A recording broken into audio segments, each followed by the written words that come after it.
Good evening. It's Good evening. Good evening. It's Friday, March 7th, 2025, and it's the third day of the lentil season. I was just informed by Mr. Jeckovich. He's doing quite well on his third day of Lent. He's in prayer, he's fasting, and he's spreading goodwill to everybody, aren't you? Yeah. Third day, he's doing quite well. How are you doing today, Mr. Jeckovich? Good. You look nice in your new outfit. Let me ask you a question. Wait a second. I've got we had a change of command out here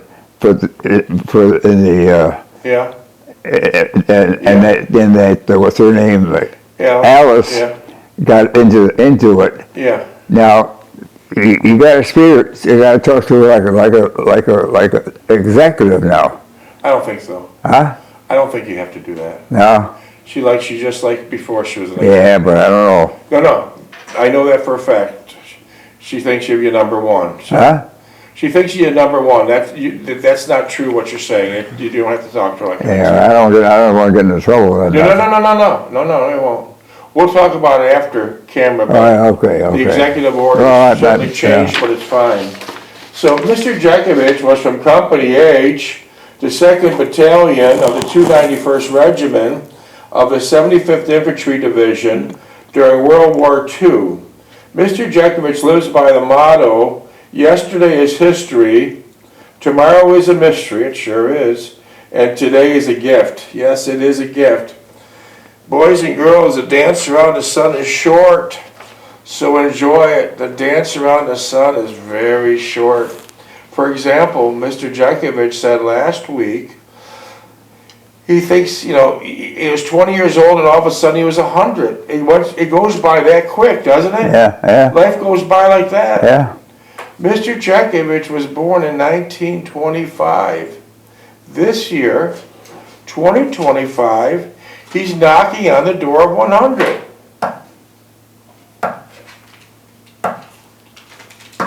The door's knocking.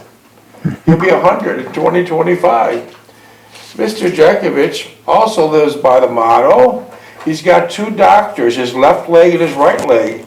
He jogged for 80 years. That's why he's in such great, abundant health. He reads 3 newspapers in the morning without any aids of glasses of any kind. No, that's getting smaller. They're getting the typer smaller, and the spaces are smaller. You get to 100 without glasses, they get a little smaller. God bless you, that's fine. Most people at 40, for Christ's sakes, need glasses. So you're doing just fine. If he squeezes your hand, he can bring you to the ground. There's so much power and force into it. So he's doing really well. And he's a World War II veteran. He's in combat. He was on the front line, war hero, Battle of Bulge.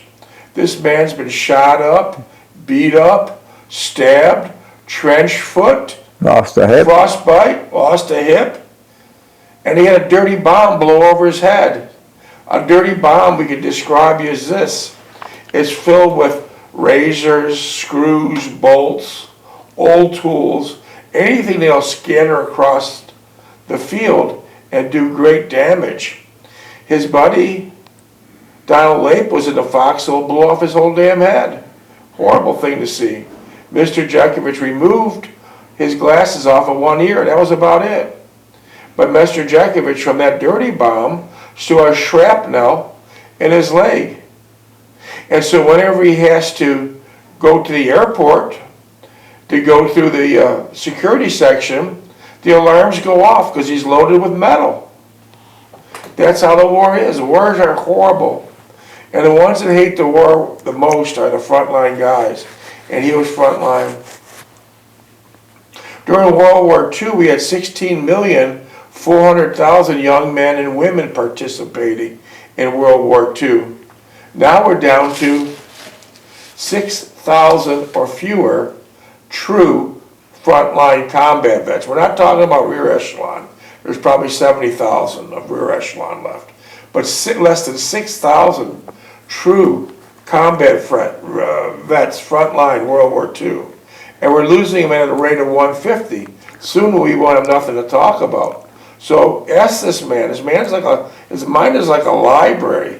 Text him any questions, and he tries to answer 10 to 15 to 20 text messages every night. And if you want to talk to him personally, be glad to talk to you. The number is 407-366-0000. 407-366-0000. Or as we say in the great states of North and South Carolina, 407-366 double lot double lot. 407-366 double lot double lot. Mr. Jeckovich, how many pages is your book? 849. 849 pages. Yikes. Did that take you years to write? No. How long did it take you to write? Well, after the notes and rewriting it from scribbling to type it in, probably 3 months, 4 months. I get a lot of text messages. How much does your book cost and where can I buy it? Can't buy it. Can't buy it. Not for money. Mr. Jeckovich wrote this book to share with the younger generation, how simple life was there, and maybe give them a few lessons to make their life a little bit easier, right? Yeah. To make their life a little bit easier. The book has all types of great information. Don't forget, this is named the greatest generation of all times. And probably the reason why, as young boys, before 12, they were given great responsibilities. Taking care of the house, taking care of the mother. Their parents at that time wouldn't listen to no nonsense. They wouldn't listen to no nonsense. It was strict business. Take care of the house, take care of your chores, take care of your duties.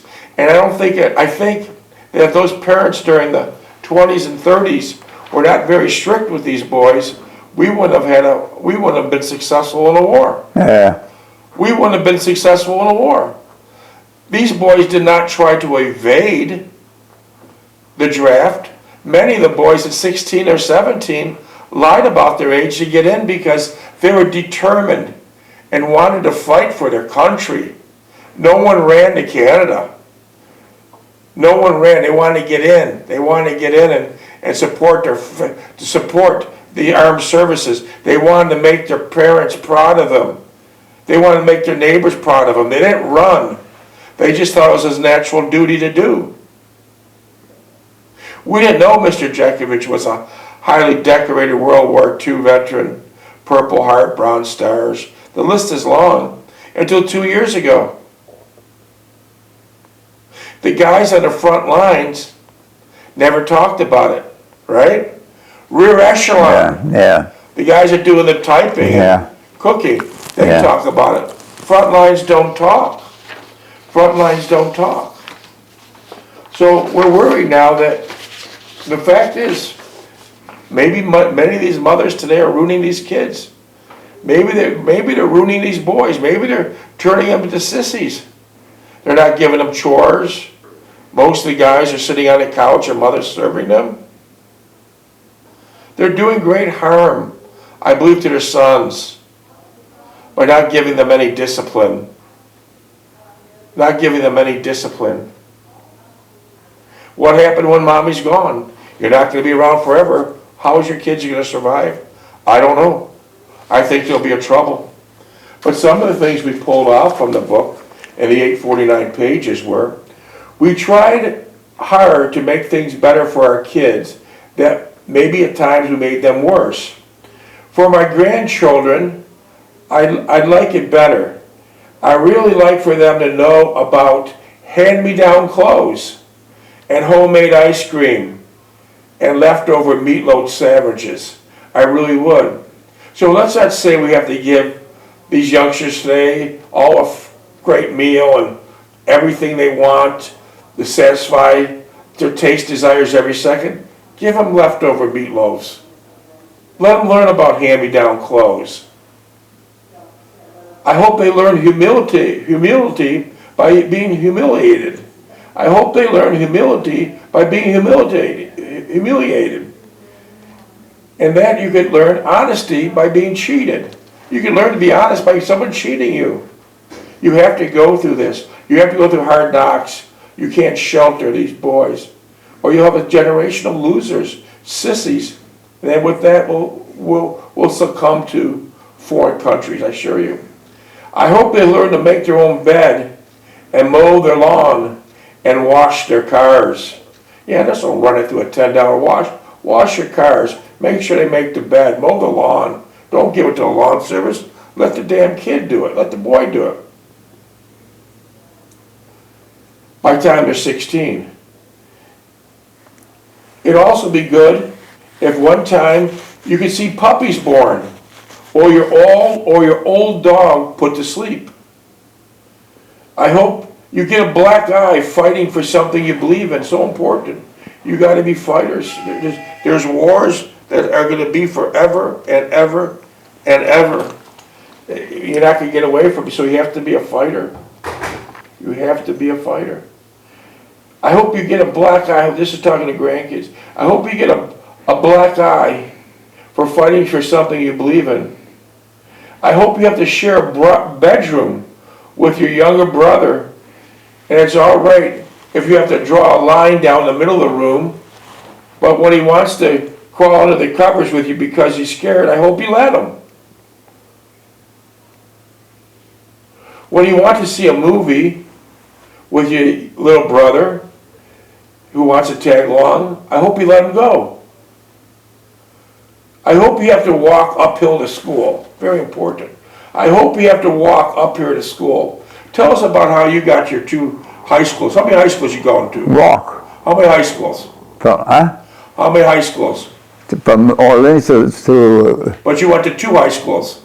yeah. Tell us the 2 high schools. Huh? Tell us the 2 high schools you went to. The what? What were the name of the 2 high schools? Chapel Castle and Niagara Falls High School. And you had to go to 2 schools because you wanted to high school classes in one and vocational in the other. Yeah. So you'd walk from your house at 3063 Orleans Avenue, get to Niagara Falls High School, which was how many miles away? On Main Street. How many miles was it from Orleans Avenue? Oh, probably 2 miles. And then from Niagara Falls High School, you had to walk to Trot. It was probably a mile and a half. And then you'd go home. Yeah. Yeah. So let's not make it easy for them. Let's not be the chauffeur, Mom. Yeah. I hope you have to walk uphill to school with your friends, and that you live in a town where you can do it safely. That's important. You got to do it safely. On rainy days, when you have to catch a ride, I hope you don't ask your driver, which is your mom, to drop you off 2 blocks away, so you won't be seen riding with someone as uncool as your mom. Who said that? This is in parts of the book. Oh. And listen, I said that? but listen, talk about that. What rubber gun did you make? Huh? The rubber gun. Let's talk about Oh, yeah. Tell us about this rubber gun. 2x4 strapped up with a nail at the bottom and a rubber band from a spare tire. Yeah, spare tire. You cut the spare tire. Yeah. And it shot. Yeah, shot. And did it sting you really good? Well, it went probably 10 feet, 15 feet. And what did you call this weapon? What was it called? A go gun. A GO gun? Yeah. Uh-huh. Here it is right here.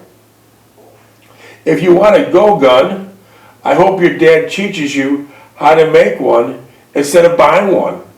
Learn how to do things with your hand. I hope you learn how to dig in the dirt and read books. When you start, this is going to the grandkids, when you start to use computers, I hope you also learn how to add and subtract in your head. I hope you get teased by your friends when you have your first crush on a girl, and when you talk back to your mother that you learn what ivory soap tastes like. Yeah, that's a good point. Yeah, when ivory soap takes, like when you talk I about. never had that, never. No, my mother never used that, so. May you skin your knee climbing a mountain and burn your hand on a stove and stick your tongue on a frozen flagpole. Oh. I don't care if you have a beer once. This is very important to the youngsters. I don't care if you have a beer once, but I hope you don't like it.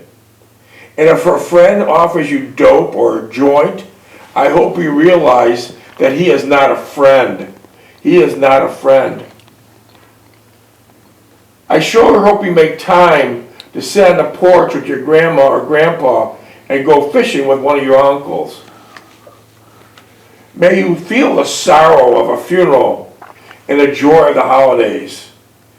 I hope your mother punishes you when you throw a baseball through the neighbor's window and she hugs and kisses you at Christmas time and when you give her the plastic mold of your hand. Plastic what? Plastic molds. You know, kids used to make plastic molds with their hands. Oh, yeah. Yeah. These are the things I wish for you, talking to grandkids now. Yeah. Tough times and disappointment, hard work and happiness. To me, it's the only way to appreciate life.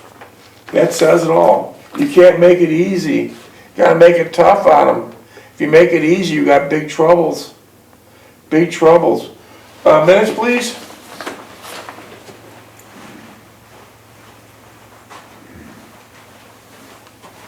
13 minutes left. Hand it over to him. Okay, and I got that sweater Got the what? from Ireland. That's Let's a do green this. sweater. Do you recognize this, Mr. Jeckovich? What do you recognize in that picture?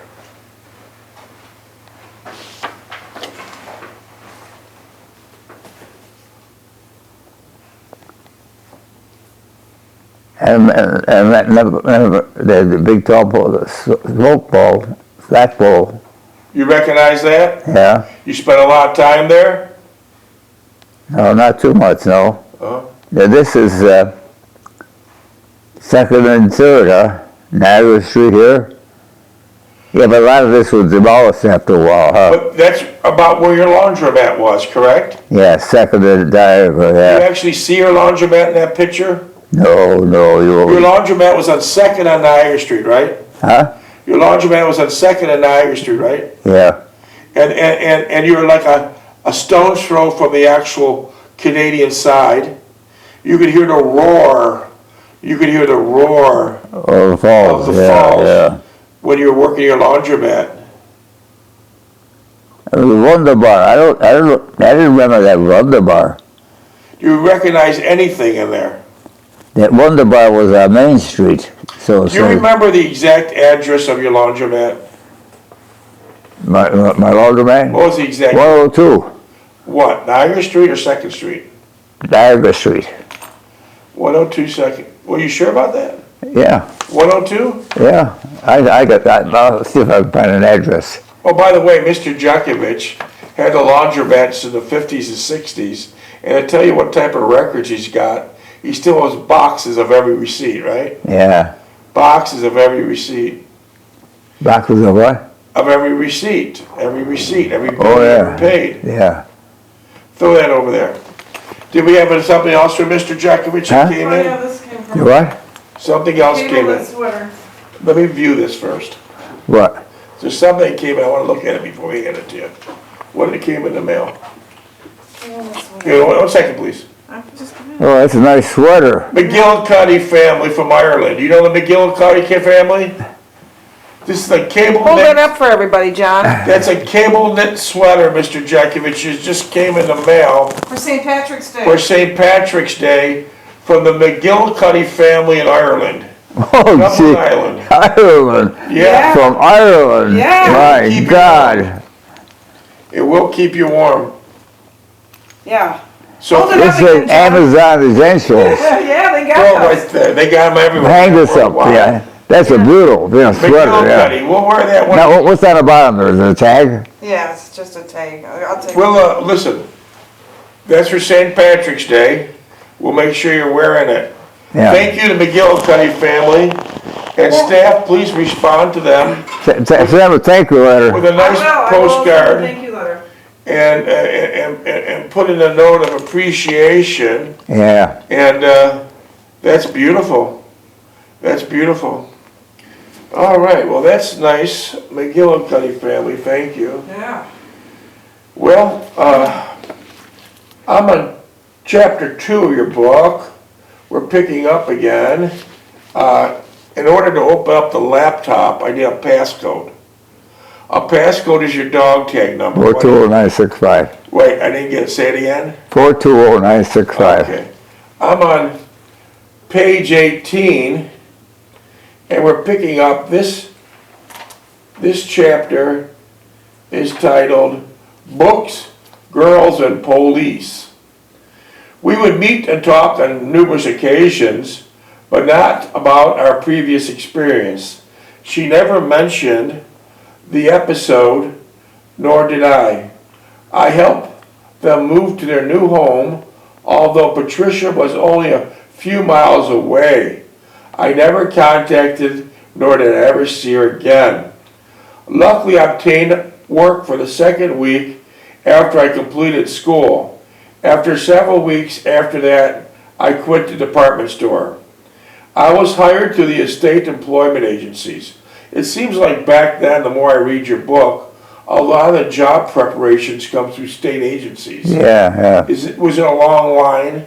Oh, well, no, he had a certain day to go. You are scheduled. Yeah. Did they talk to you, or was the job posted on a building? It was on a career, but they said, here's a job for you now. Here's a job you qualify. Here's a job you can't qualify for. That's very interesting. 8 minutes. Let's open the door.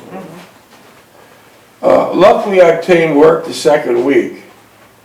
I was hired through the state employment agency by a small sheet metal shop not too far from where we lived. C.E. Croswell. Croisdale's. I'm 27. Isn't it interesting? You lived on Orleans Avenue and about 32nd, and Croisdale was a couple streets over Yeah. on Livingston. Yeah, I walk there every day. You would never be allowed today to put a business in a residential area. Yeah. It was right in a residential area, wasn't it? Oh, yeah. Well, that was their shop. That was their shop. Yeah. Tell us about the work you did at Croisdale's. Croswell, they had three divisions. One was for furnaces and grates. Second one was for plumbing and ductwork and industries. And the third one was for gutters and stuff in the houses. And which one did you work at? Well, you gotta go through all three of them. Ah. And who'd you work with? I worked with the old guy, chewing tobacco all the time. I worked with Uncle Andy, but he didn't talk to me for a week because he didn't. I don't think he hooked me up with a son or a son-in-law. What did you think of Uncle Andy after you start working with him? No, he's a smart guy. Smart guy, third grade education. Yeah. He could do anything. Yeah. And how many weeks did you work with Uncle Andy? Well, after a while, I worked for him regularly because after I went through the three groups, and Uncle Andy said, I want to work with him. And to show you how things were different then, tell us a story about when you're on the second floor of a house. What happened? Well, that was the winter time, and I was putting spikes in the roof to cut the ice down before it got down below. And the old guy was on a scaffold on the other side, started a gutter back on. So I slipped off the slid off the roof. I went over his head and I fell in a snow pile. Wow. How big was the snow pile? Oh, probably 2 feet high. Wow. I was lucky I hit the snow plow. Wow. And he What said- did the guy say? And he said, God damn, get you off your ass and get back to work. What are you thinking? We're working and get nothing for that. We're not going to pay you for nothing. Why was he so rude like that? That's kind of guy he was.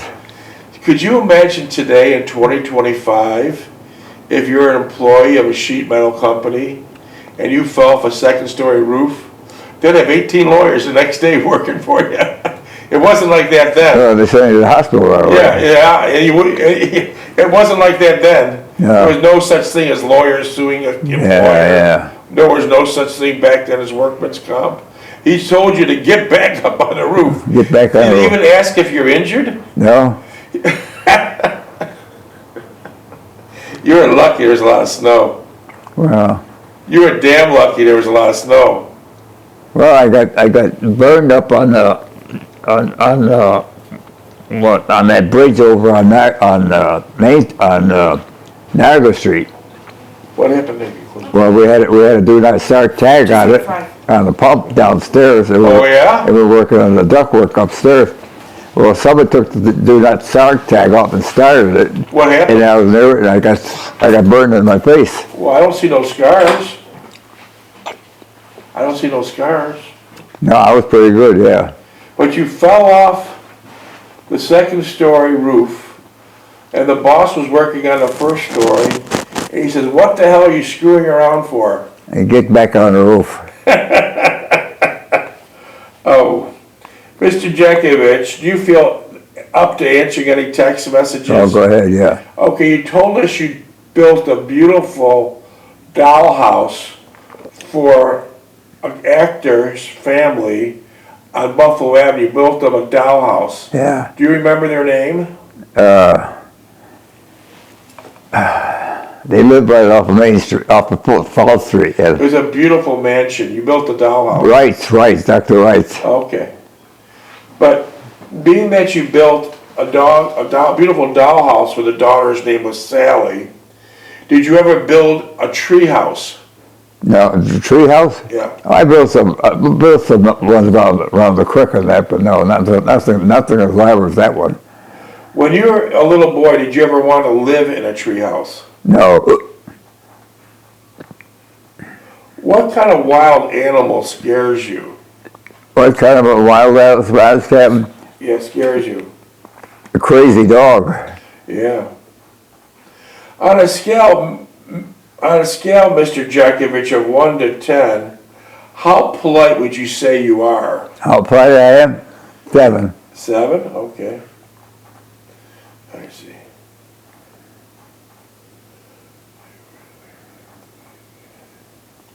Mr. Jeckovich, have you ever had a "this can't be happening" moment? A what? Have you ever had a "this can't be happening" moment? Something that was taking place that you couldn't believe it was happening? Like I couldn't believe what was happening. Yeah. Like something so drastic or so incredible. During the war, I got shot up, bombed. I never thought of that. No. I see. No, I don't think I ever come in that condition. No, I don't think so. No. Okay. Mr. Jeckovich, we notice you watch a lot of news. What news stations do you trust? Wall Street Journal. Wall Street Journal. And by the way, Mr. Jeckovich reads that every morning for like the last 30, 40 years. Wow. Let's see. Mr. Jeckovich, do you have any bad habits? Bad habits? Yeah. Not getting up in the morning. I don't know about Well, that. see, that's different. I don't have a mother. I'm living up here. I'm a communal here. Yeah. And 8 o'clock, they come in at 7 o'clock, Yeah. and they said, we'll get you up at 8. Yeah. So I fall back asleep, and at 8 o'clock they come back and say, okay, let's go, get up. Like, go, another day. They're nice people. Beautiful. But, you know, you got the energy of a 20-year-old. You get to bed, you read till 2, you get up at 7. That's pretty damn good. Yeah. Mr. Jeckovich, do you vote in every election? No. No. I see.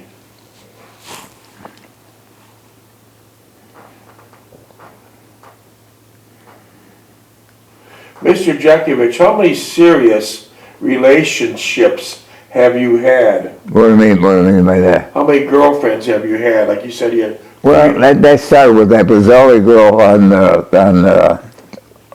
Niagara Street. Right? That was Mr. Brazili's daughter. Right? And then when I got in school, I talked with Irene Jeckovich.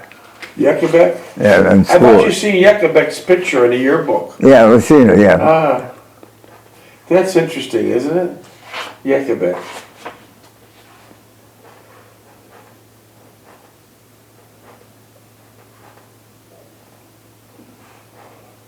Mr. Jeckovich, are you easily offended? Easily offended? Yeah. I don't think so. If I am, I try to cover it up. The guy's pissing off at me.